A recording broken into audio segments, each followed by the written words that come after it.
మహాభారతం మహాభారతం మహాభారతం.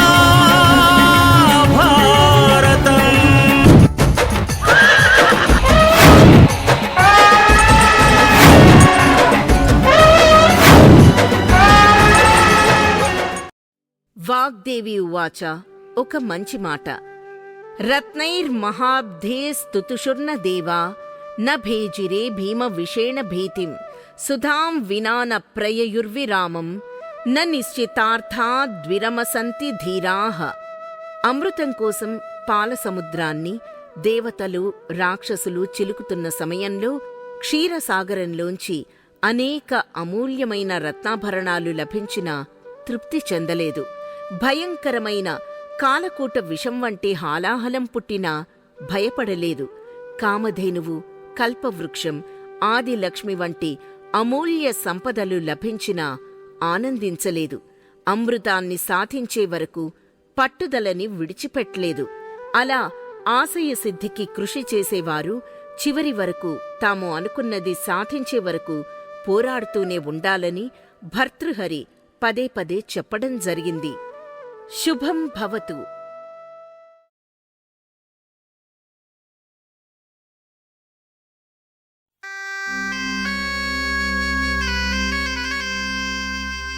అక్క పిలుపు వెనుక ఆంతర్యం. ఆంతర్యం? నా ఆంతర్యం అంతరంగం నీకు తెలియనివా తమ్ముడు? నాన్నగారు సుబల మహారాజుల వారు మరణించిన తరువాత కడపటివాడివైన నీకు గాంధారాన్ని అప్పగించినా రాజ్యాన్ని పరిపాలించడం ఇష్టం లేక ఇక్కడ ఈ హస్తినలోనే ఉండిపోయావు. ఆనాటి నుండి నువ్వు మాలో ఒకడిగా, మాతో ఒకడిగా ఉండిపోయావు. సార్వభౌములు కూడా నిన్నేనాడు పరాయివాడిగా భావించలేదు. రాజ్యపాలన విషయంలో పితామహుల మాట కన్నా నీ మాటకే ఎక్కువ విలువనిచ్చారు. నీ మాట ప్రకారమే నడిచారు. కాదంటావా? కాదనను, అనలేను. కురు పాండవుల మధ్య మొదటినుంచి జరుగుతున్న సంగతులుగాని సంఘర్షణలు కాని నీకు తెలియనివి కావు, నీ వెరుగనివి కావు. సుయోధన రాకుమారుడు మొదటినుంచి మేనమామగా నీ మాటకే విలువనిచ్చాడు. ఆ విలువను నేనేనాడు దుర్వినియోగం చెయ్యలేదు సోదరి. చేయలేదు. కాని కురుపాండవుల మధ్య విద్వేషాగ్నులు రగలడానికి నువ్వే కారణమని సర్వులు భావిస్తున్నారు. భావించడమే కాదు, మొన్నటి సభలో నీ భావాలు కూడా దాన్ని నిజం చేశాయి. మేనమామగా, రక్త సంబంధీకుడుగా నువ్వు కౌరవుల పక్షం వహించడం సహజం. కాని అది నిన్ను తప్పు పట్టేలా, కౌరవులను తప్పుదారిన నడిపించేలా చేస్తోందని పలువురు భావిస్తున్నారు.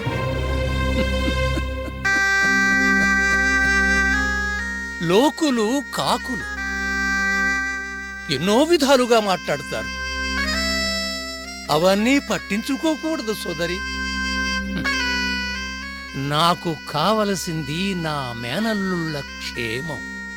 నేను కోరుకునేది నా మేనల్లుడు ఈ అఖండ భారతావనిని సర్వం సహా సార్వభౌముడిగా పరిపాలించటం. పాండవులు నాకు అల్లుళ్లే, కాని మేనల్లుళ్ళు కారు.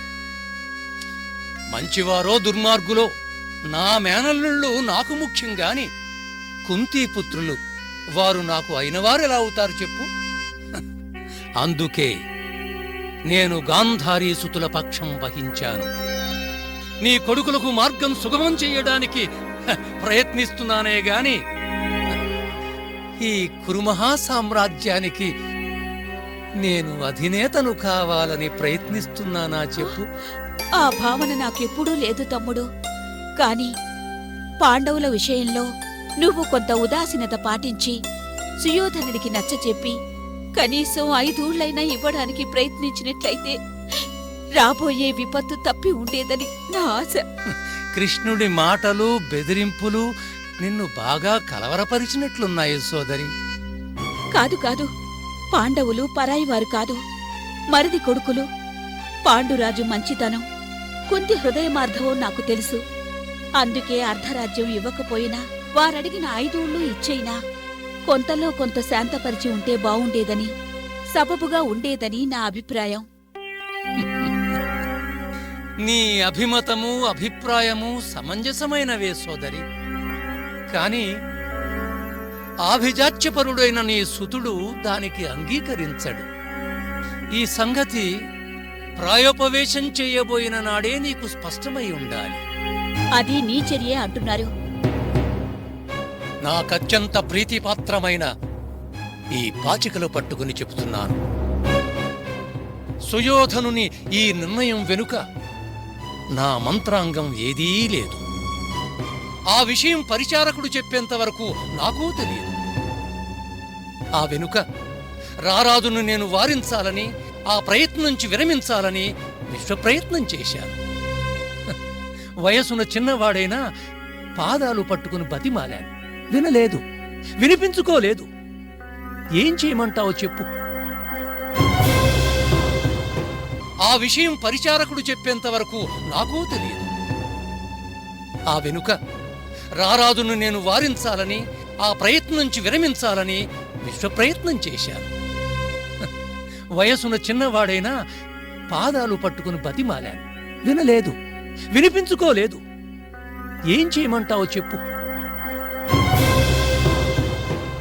నీ కొడుకు అభిమానధనుడని, అనుకున్నది సాధించే వరకు నిద్రించడని నీకు తెలుసు.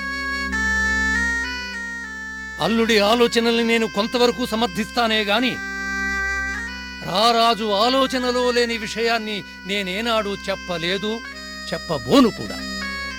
ఎందుకంటే కురుపాండవులు అన్నదమ్ముల బిడ్డలు, రక్త సంబంధీకులు. మరి నేను ఎక్కడో అమ్మ తమ్ముణ్ణి, పరదేశీయుణ్ణి. అయిన వారిని అన్నదమ్ముల్ని పోగొట్టుకుని అక్కపంచను చేరిన అనామకుణ్ణి. అన్నదమ్ముల మధ్య తలదూర్చి నా తలకు చేటు తెచ్చుకోవటం నాకిష్టం లేదు. పాండవులకు సూదిమనమోపినంత భూమిని కూడా ఇవ్వకూడదన్న నిర్ణయం తీసుకున్నది రారాజే గాని నేను కాను. సభాముఖంగా పెద్దల్లుడు ఆ మాట అంటాడన్న సంగతి కూడా నాకు తెలియదు. నా ఊహకు మంత్రాంగానికి కూడా అందలేదు. అవును, అది నిజం. మామ మాటలు అక్షర సత్యాలు. నాయనా సుయోధన, నాయనా సుయోధన. అవునమ్మా, మామ చెప్పింది నిజం. నా నిర్ణయం వెనుక మామ మంత్రాంగం ఏదీ లేదు. ఇంతవరకు తీసుకున్న నిర్ణయాలు గాని, శాసనాలు గాని నా ఇష్టప్రకారం జరిగినవే కాని మరొకరి ఆజ్ఞ ప్రకారం జరిగినవి కావు. అసలు ఒకరి ఆజ్ఞాబద్ధుడనై ప్రవర్తించడం, ఒకరి శాసనాన్ని మన్నించడం నాకు చేత కాదు. నేను రారాజును. నా నిర్ణయమే ఆఖరి నిర్ణయం.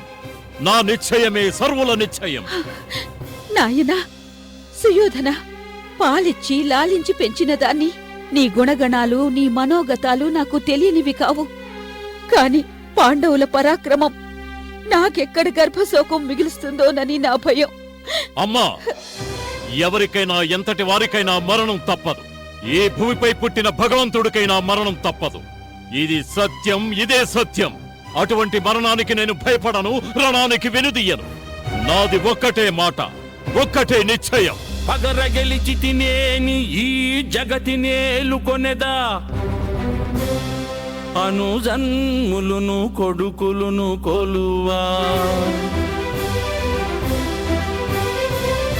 శత్రువులు గెల్చిరేని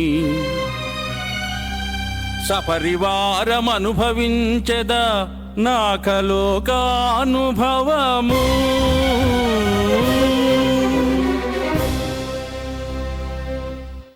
అమ్మా, పగవారిని జయించిన 9 తమ్ముళ్లతో యథేచ్ఛగా ఈ భరతావనిని సుభిక్షంగా సస్యశ్యామలంగా పరిపాలించి రారాజు నన్న చిరకీర్తిని నిలబెట్టుకుంటాను.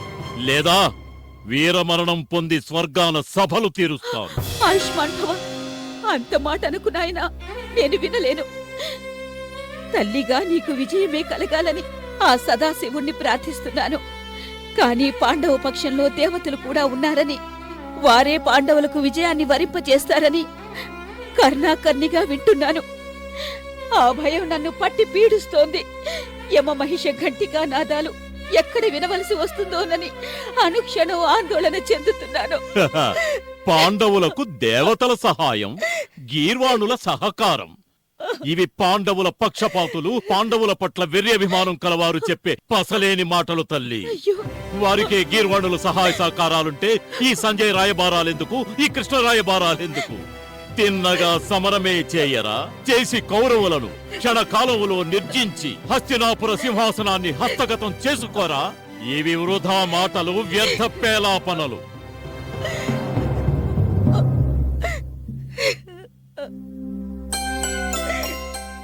కామ క్రోధాదులకు వశులై గీర్వాణులెప్పుడూ ప్రవర్తించరు.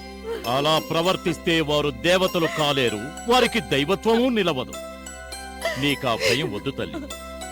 నిటలాక్షుడే ఎదురు నిలిచినా ఎదిరించి నిలవడానికి నేను, నా శత సోదరులు, కర్ణుడు, ద్రోణాది గురుదేవులు సిద్ధంగా ఉన్నాం అని తెగటార్తు పాండవులనందరినీ ద్రుపదాత్మజతో అమ్మా అని తెగటార్తు పాండవులనందరినీ ద్రుపదాత్మజతో వనరుహనేత్రతో నృపతి వర్గముతో స్థిరంబు స్వాస్థ్యమున్గని వనరింతు యజ్ఞములు కాంచనములు మణులు అగ్రహారములు ఘనులకు ఇత్తు విప్రుల కండవదాన్యులు నన్ను మెచ్చగన్ ఆ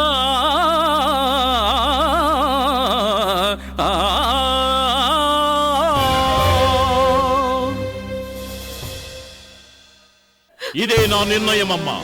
మామను మందలించిన, గాంధారానికి తిరిగి వెళ్లిపోమ్మని శాసించిన, దేశ బహిష్కరణ శిక్ష విధించిన నా నిర్ణయం మారదు. నా అభిజాత్యాన్ని నేను వీడను.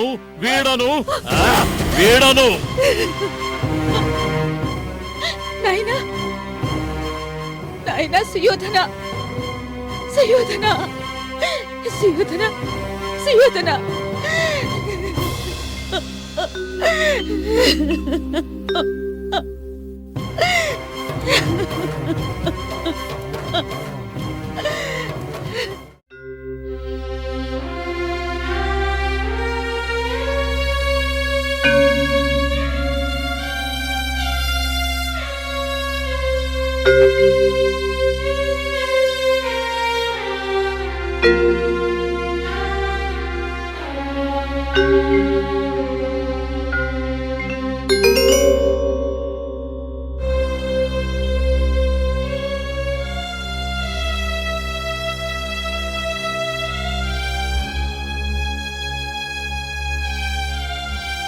పెదనాన్నగారు,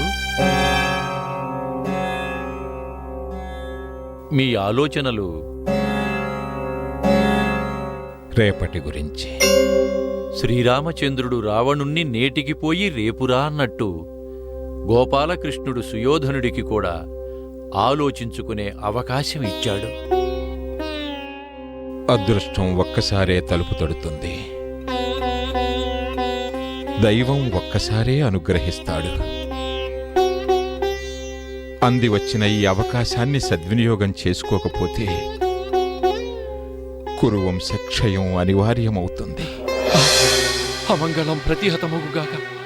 అమంగళం ప్రతిహతమయ్యినా అవ్వకపోయినా పాండవుల పరాక్రమానికి కౌరవులు హతం కాక తప్పదు. శాఖోపశాఖలుగా విస్తరించిన ఈ కురువంశ మహావృక్షానికి కౌరవులే గొడ్డళ్ళవుతారన్న ఆలోచన నన్ను నిలిచిన చోట నిలువనీయడం లేదు. తండ్రిగారు అనుగ్రహించిన స్వచ్ఛంద మరణమనే వరం నా పాలిట శాపంగా మారుతుందని ఏనాడూ అనుకోలేదు. ఈ ముదిమి వయస్సులో మునిమనుమల మారణకాండ చూడవలసి రావడము. పెదనాన్నగారు, పిల్లల ముందు చిన్నబోవటం పెద్దవాళ్లకు ఎప్పుడూ తప్పనిదే. అన్ని సుఖాలను త్యాగం చేసి అందరి సుఖాలను కోరి ఈ కురువంశాన్ని ఇంత చేసిన మీరు కంటతడి పెట్టటం ఈ వంశానికే చేటు తెస్తుంది. అన్న ధృతరాష్ట్రుల వారు మీ మాట మన్నించకపోరు. తమరొకసారి తీవ్రస్వరంతో మందలించండి. ఆదరించడానికే గాని ఆగ్రహించే అర్హత లేనివాణ్ణి. దుర్యోధనుడన్నట్లు ఏనాడు ఈ కురుసింహాసనంపై అధికారాన్ని వదులుకున్నానో ఆనాడే రాజవంశంపై నాకున్న అధికారాన్ని కోల్పోయాను. బాంధవ్యంతో నా అధికారాన్ని వారు మన్నించాలే గాని అనురాగంతో అంగీకరించవలసిన అవసరం వారికి లేదు. ఎవరి సంతానం వారిది, ఎవరి ఆప్యాయతలు వారివి. తద్దినానికి తమ్ముడు పనికిరాడన్నట్లు ఈ వృద్ధుడు ఎవరికి పనికొస్తాడు? పెదనాన్నగారు, అంత మాట అనకండి. నేను, అన్నగారు, వదినలు మీ మాట మన్నించకపోము. నువ్వు పొరబడుతున్నావో విదురా. రాజకీయాలు వేరు, రక్త సంబంధాలు వేరు. నీకు నేను పెద తండ్రినే కాని తండ్రిని కాను. ధృతరాష్ట్రుడికి దుర్యోధనుని మీద ఉన్న మమకారం, అవ్యాజమైన ప్రేమానురాగం ఈ వృద్ధునిపై ఉండవు, ఉండవలసిన అవసరమూ లేదు.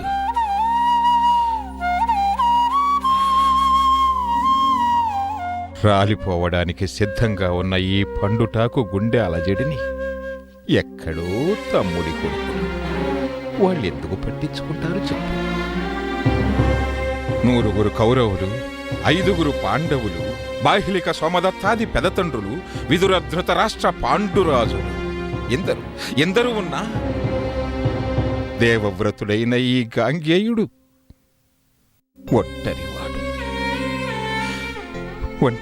విదురా,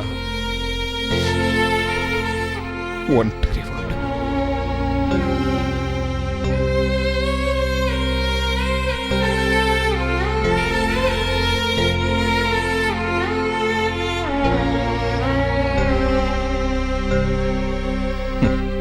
ఒంటరితనం కాకపోతే మరేముంది విదురా?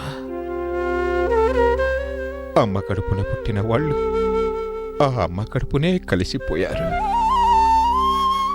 తోడుంటాడనుకున్న విచిత్ర వీర్యుడు ఒంటరిని చేసి వెళ్ళిపోయాడు. పరంతపుని దయవల్ల పుట్టిన మీలో పరాక్రమవంతుడైన పాండురాజైనా ఈ కురుసింహాసనాభారాన్ని నా భుజస్కందాలపై నుంచి దించి నాకు శాంతిని, విశ్రాంతిని కలుగజేస్తాడనుకున్నాను. కాని మనుధర్మాన్ని మంటగలిపి అంధుడైన అన్నగారిపై ఎనలేని అభిమానంతో ఈ అఖండ భారతావనికి, చతుస్సముద్ర ముద్రిత ధరాతలానికి అంధుండి చక్రవర్తిని చేసి నా మాట పెడచెవిని పెట్టిన నాడే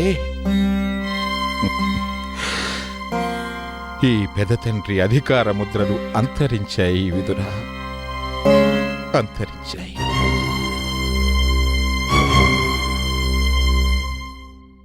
నేడు ధృతరాష్ట్రుడు పరుషంగా మాట్లాడినా, దుర్యోధనుడు ఈసడించిన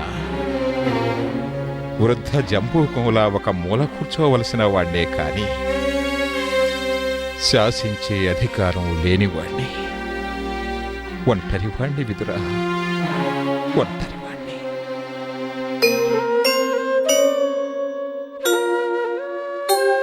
పెద్దలు, కురుకుల పితామహులు, మీరు ఇంతగా మాట్లాడటం, ఇంతగా బాధపడటం భరత వంశానికి, భారతదేశానికి శ్రేయస్కరం కాదు. శ్రేయస్సు, యశస్సును, శ్రేయస్సును కోరేవాడే అయితే దుర్యోధనుడు పరంధాముని పలుకులను మన్నించి ఉండేవాడు, రాబోయే విపత్తును నివారించి ఉండేవాడు.